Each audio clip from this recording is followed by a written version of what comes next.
लेकिन यहां पर ऋषि कुछ और समझाना चाहता है। यहां ऋषि वाहन से ज्यादा वहन करने के भाव को पुष्ट कर रहा है। To bear, not to ride upon only but also to bear, दोनों चीजें हैं। चूहे की एक बहुत खासियत होती है, जो उसका सबसे बड़ा दुर्गुण है, वो क्या है? चूहा कुछ भी सामने आए उसको काट डालता है। चूहे को इसके कोई लेना देना नहीं है कि आपकी प्रॉपर्टी के डॉक्यूमेंट्स हैं, या आपने इस पर अभी मूंग दाल रख के खाई थी, या ये लकड़ी है, या ये हलवा है। चूहा कुतरना जानता है। चूहा कुतरना जानता है, कुतर्क का प्रतीक है। वो कुतर्क का प्रतीक है। कुछ भी हो उस कुतर्क करना है। एक मैनेजर के पास अगर कुतर्क की मात्रा बहुत अधिक होगी तो वो हर नए क्रिएटिव आइडिया को, प्लानिंग को इतना कुतर्क रच देगा कि वो सारी योजनाओं को वहीं समाप्त कर देगा। ये जहां क्रिटिकल अप्रेजल, क्रिटिकल एनालिसिस एक मैनेजर में होना बड़ा जरूरी है, वहीं उसका सीमित होना, अंकुश में रहना, छोटा होना भी बड़ा जरूरी है। अगर कुतर्क से ही सारी दृष्टि हम बनाएंगे तो हम कभी भी सामने किसी को नवीन रचना करने नहीं देंगे। क्या होगा? कोई बात किसी ने नहीं बताई, लगे उसकी बाल की खाल उधेड़ने। उसको इतना क्रिटिकली देखना, इतना क्रिटिकली देखना कि वो अच्छा हो ही ना पाए, अच्छी घटना घट ही ना सके। इसलिए इस बात का यह प्रतीक है कि क्रिटिकल अप्रेजल और क्रिटिकल एनालिसिस ये एक चूहे के द्वारा नहीं हो सके। कुतर्क का प्रतीक वो चूहा, उसे डाउन साइज रखना है, छोटा रखना है। अर्थात क्रिटिसिज्म, क्रिटिकल अप्रेजल जरूरी है, नहीं होगा तो मैनेजर उसके सारे लूप होल्स नहीं स्टडी कर पाएगा। लेकिन इतना बड़ा नहीं कि वो मैनेजर पर सवार हो जाए, छोटा रहे, एक सीमा तक क्रिटिकल एस्पेक्ट देखा, उसके बाद छोड़ करके एंटरप्रेन्योरियल इंस्टिंक्ट को दे दिया कि चलो अब उद्यमिता से आगे बढ़ते हैं, जो होगा उसको हैंडल करेंगे। एक सबसे बड़ा यह प्रतीक। दूसरा प्रतीक क्या है? दूसरा है, यह तो सबसे मुख्य हो गया, यह भी कहा गया है कि चूहा हमारे अनेकों अनेकों इच्छाओं का एक इरेजिस्टिबल प्रतीक है, जो कभी थमती नहीं है। और वो इच्छाएं इतनी है जो हर घड़ी कुछ ना कुछ हरकत, ऑलवेज मूविंग, फ्रिकलिंग इफेक्ट, टर्बुलेटिंग, स्किंटिलेटिंग।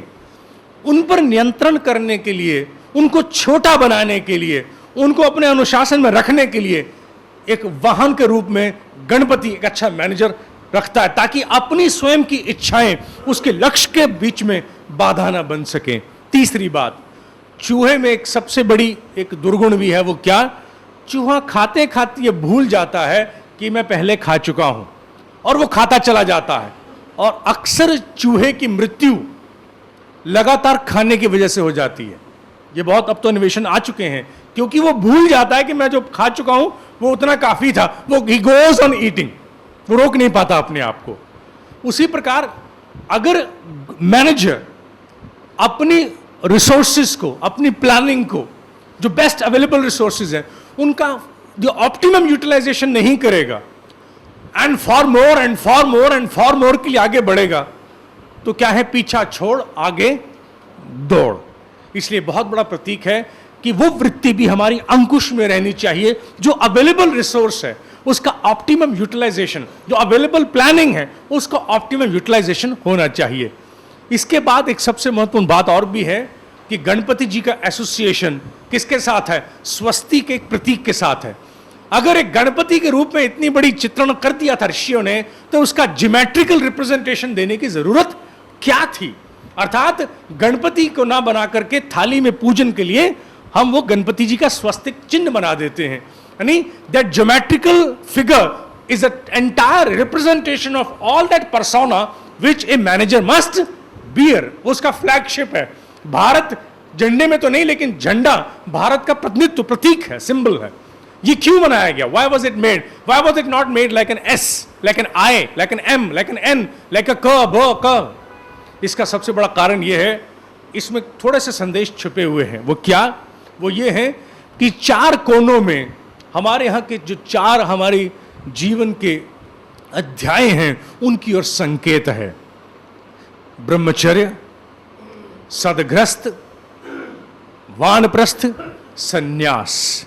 और इन्हीं चारों में हमें 4 साधनों को साधना है: धर्म, अर्थ, काम, मोक्ष। तीसरी बात, अगर बनाना ही था तो एक सिंपल प्लस का साइन बना देते, इस तरह से सीधा सीधा 4 कोने हैं, बन गए। इनको आगे से टेढ़ा करने की, हर तरफ से टेढ़ा करने की आवश्यकता क्या थी? क्योंकि हम देखते हैं कि हर एक आंग का एक डाइवर्जिंग एंगल बना हुआ है, अर्थात गणपति के प्रतीक में यूं बना हुआ है, साथ में नीचे वाले में यूं, साइड वाले में यूं, ऊपर वाले में यूं बना हुआ है।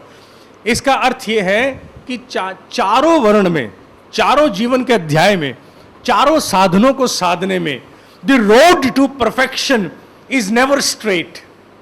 अगर आपको एक्सीलेंस को प्राप्त करना है तो आपको बहुत से परिवर्तन, बहुत सी बाधाएं, बहुत सी अवस्थाओं में से होके गुजरना पड़ेगा। The road to perfection is not straight, road to perfection is not straight, road to perfection is not straight, road to perfection is not straight. बहुत सारे परिवर्तनों के हिसाब से हमें अडेप्ट करना है, और अगर इसके आसपास गोलाकार बना दें तो यह गति का चक्र बन जाता है। बहुत से बच्चों के खिलौने जो घूमने वाले हैं उनमें भी इस प्रकार की आकृति एक डंडी पर लगा के बच्चा हवा से उसको घुमाते हुए मैंने कई बार देखा है, तो गति का भी प्रतीक है। वैसे गणपति जी की जो चर्चा है वो हमारे भारत की तो सभी विचारधाराओं में है, जैन धर्म में है, बुद्धिज्म में है, पूरी तरह इन मंत्रों का समावेश है, विवाह आदि पर उनका प्रयोग होता है। विश्व में अनेकों स्थानों पर गणपति के प्रतीक का उल्लेख आता है। The last and the most important, corporate governance में जहां गणपति भाव की आवश्यकता है, वहीं पब्लिक गवर्नेंस में इसकी कितनी आवश्यकता है यह देखना बहुत आवश्यक है। हमारे राजनीतिज्ञ किस प्रकार के गणपति भाव के अंतर्गत हैं यह देखना आवश्यक है। The difference must be made where is Ganapati riding on the mushak और the mushak is riding the Ganapati. अगर इस बात का अवलोकन हम कर सकें कि नेतृत्व में चूहा गणनायक के ऊपर सवार है या गणनायक चूहे पर सवार है, कुतर्क चाहे किसी प्रकार का क्यों ना हो, किसकी आवश्यकता हो कि नहीं हो, सहयोग सहकारिता का समय हो तो भी we must criticise because we are meant for criticism in the opposition. We must try to become dwarf side, बौना बनना है, क्योंकि बौना बनना हमारी राजनीति की संस्कृति बन गई है। गणपति भाव के अधिष्ठाता अगर राजतंत्र में स्थापित नहीं होंगे तो मूषक भाव सर्वोपरि होगा, और उसी मूषक भाव के कारण राष्ट्र प्रगति को प्राप्त नहीं हो पाता है। और बहुत से इस प्रकार की अवमाननाएं जिनसे हमें घृणा है, जिस प्रकार की दुर्घटनाएं कल संभव कराती हैं, वो होती रहती हैं। कल रात से मेरी पत्नी का मुझे एक प्रश्न है जिसके लिए मैं बहुत हद तक निरुत्तर हूं, और वो प्रश्न ये है कि दिनेश जी, उसने कल रात ये प्रश्न 10:30 बजे किया, 11 बजे तक पूछती रही। मैंने कहा कल उत्तर दूंगा, सुबह का लेक्चर खराब हो जाएगा। एंड हर क्वेश्चन वाज कि 2001 में 9/11 हुआ था, 2008 हुआ है, वहां दूसरा बम आज तक क्यों नहीं फटा, and why it is a recurring feature in India. अगली पासेज 28 तारीख को होगी। आपका स्वागत है।